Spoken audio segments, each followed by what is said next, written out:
The red balloon bobbed like a tiny moon against an overcast sky, the last bright thing the town of Glenwood saw before it disappeared.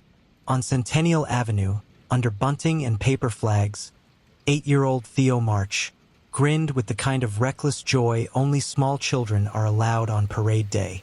He held the balloon so tight the ribbon left a crease in his palm.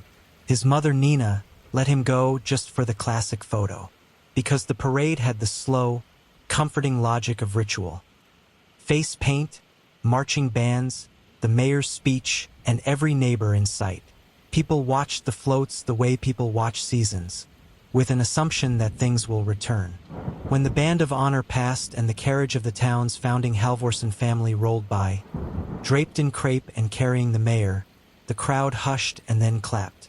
The Halvorsens were the town's storybook. They'd funded the library, the veterans' bench, the annual scholarship. They were the family who had, a generation ago, been credited with rescuing a lost child and thus became Glenwood's moral center. Tom Halvorsen, the family's son and parade volunteer, wore the town marshal sash and smiled like a well-oiled promise. He shook hands, he directed traffic, he spoke into his radio with a steady voice. Theo's balloon snagged on a low banner near the gazebo. Nina stepped forward to help. In the half-minute it took her to free the string, the crowd's attention bent elsewhere, cheering the high-stepping drumline, taking selfies with the Halvorsen float. When she turned, Theo was gone. The ribbon lay on the flagstone like a question. Panic followed the predictable lines. The mayor called for calm. Volunteers checked back alleys and porta-potties. A dozen neighbors ran with the frantic loyalty of a small-town search party. Tommy, the souvenir photographer who set up a folding table beneath the gazebo and sold glossy prints for $10 a pop, clicked away as people streamed past. He'd been taking pictures at Glenwood's parades for years. His work was the parade's memory. He didn't notice, at first, that the angle he'd captured from beneath the event canopy held a tiny human drama in one corner of the frame. A dark shape leaning over a small boy by the Halvorsen carriage. He shot hundreds of photos that morning. A handful found their way into instant frames and hands before the search had even begun. Theo's disappearance pulled the town into a fever. Nina's life unraveled in real time. She posted flyer after flyer, slept in a chair at the library, called in old friends who offered prayers, scanners, and hot coffee.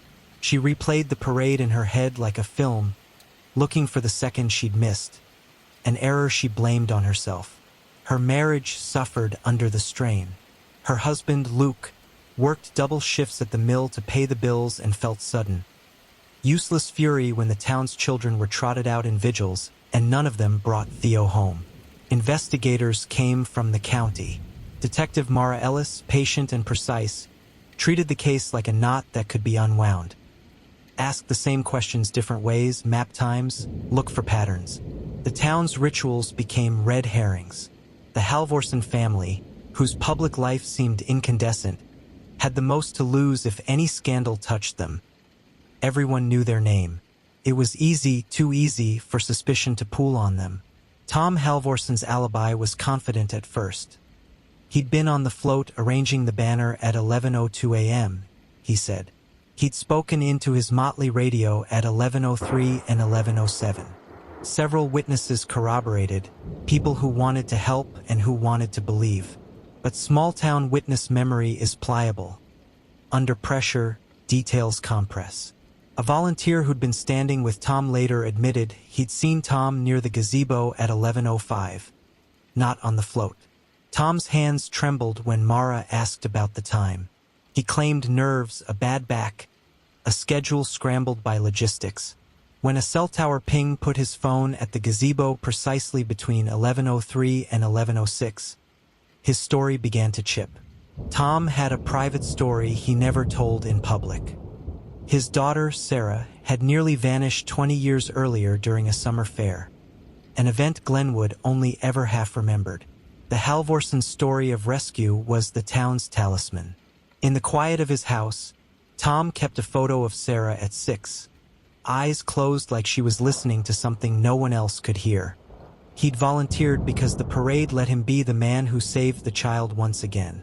The martial sash was a way to keep the past from clawing into the present. When Theo went missing under his watch, the old ache reopened like a wound that wouldn't close.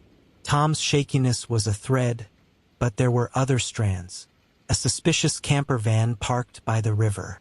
A man who'd recently moved back and who spent late nights walking the block. A rumor about a stray foster kid who left town at dawn. Each offered a satisfying, terrifying narrative to the town's need for a culprit. Nina felt the community's suspicion like a pressure cuff. Everyone's eyes and whispers tightened him into a suspect, and each rumor was a new cut. Meanwhile, Tommy the photographer sat on plastic lawn chairs under his canopy and wrestled with a print he couldn't unsee. He developed a set of glossy souvenir photos late that night in his garage, the chemical smell clinging to his fingers. Enlarging one frame until the edges pixelated, he noticed the shadow near the Halvorsen carriage more clearly. A hand on Theo's shoulder. The hand wore a ring, an heirloom signet the Halvorsens gave at christenings. It was the kind of small detail you thought only a family historian would recognize. Tommy hesitated. The Halvorsens were his best customers. They paid in cash and bought wall-sized prints for anniversaries. If he said what he'd seen, the town might fracture in ways that left him isolated. He became petty in his fear, rationalizing the ambiguity. Maybe the ring was not theirs, maybe the shadow was an illusion, maybe the enlargement was a trick. He tucked the negative under a stack of photo paper and kept taking pictures with hands that shook. Detective Mara, for all her methods, needed corroboration. Tommy finally brought her the cropped print, because guilt is heavier than fear. The enlarged image was grainy, but the ring's crest, a small crest with a hawk, was distinct. Mara cross-checked with a flyer of the Halvorsen family genealogy she found in the Historical Society's drawer. The crest matched. Confronted with the image and the cell ping, Tom Halvorsen crumbled in ways that were not immediately cinematic but still devastating. He admitted to seeing Theo near the carriage, to lifting him up to show him the dancing horses as the band struck up. A small kindness that became strange when he realized he'd led Theo away from Nina's line of sight. He said he meant to return him in half a minute. He said he misremembered where he set the boy down. He said his daughter's photo had taught him to hold children like fragile things, and in trying to protect, he'd failed. Mara's team widened the search to the Halvorsen estate, a tidy Georgian house with a walled garden that had fed the town's imagination for generations. In the basement, behind a false panel, they found a small room carefully outfitted for a child. Drawings on the walls, fresh snacks, a collection of toys that looked as if someone had curated an archive of safety. Theo sat on a faded rug, eyes wide, the red balloon limp at his side. He was alive, shaken and hungry, and when Nina lifted him, her hands trembled with relief so fierce it slid into rage. The truth that unfolded reframed the town's comforting myth. The Halvorsens had not rescued Sarah years ago. They had hidden a mistake. Sarah had been struck and killed in an accident after a night of heavy celebration, and the family, afraid of scandal, had covered the death with a story about a broader communal rescue that never happened. The saved child became their talisman, the founding myth upon which charity and good works were built. That lie had calcified into a hunger, a family-wide need to prove to themselves that they were keepers of children's safety. The hidden room and the practiced tenderness of its contents were not benevolence. They were a ritual of atonement that had curdled into control. Tom had thought he could replace the undone past by taking Theo for a moment, show him the parade from a different height, keep him safe in the way the Halvorsens myth promised. When that moment stretched into hours, Tom panicked and hid Theo in the room they kept for visitors.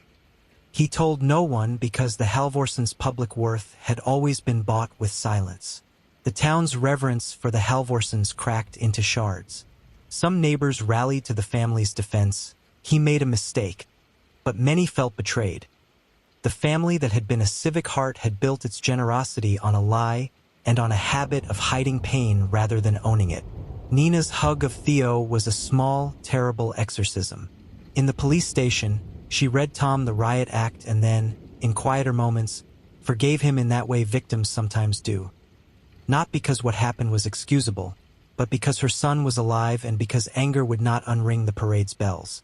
Theo remembered the room in fragments. A lullaby, a cup of warm milk, the smell of the Halvorsen garden. He remembered a hand with a ring. In the weeks after, Glenwood's rituals changed. The parade committee rewrote volunteer protocols. The Halvorsens stepped back from public life, confronted not only criminal charges of unlawful detention, but the moral bankruptcy of carrying a town story on the bones of their secret. Tommy the photographer, who'd sat on his print for the sake of his business, stayed out of the limelight. He watched the town through a lens that now seemed too precise. What the town finally learned was ugly and simple. A myth can be a salve but also a weight. The Halvorsens had loved in the only way they knew, by trying to control. Nina learned that you can survive betrayal if the child returns. She learned to weigh forgiveness against the need for truth. Theo, in time, would grow up with a story of a parade, a red balloon, and a town that nearly lost him. For now, he wanted only pancakes and to hold his mother's hand until the world felt steady again.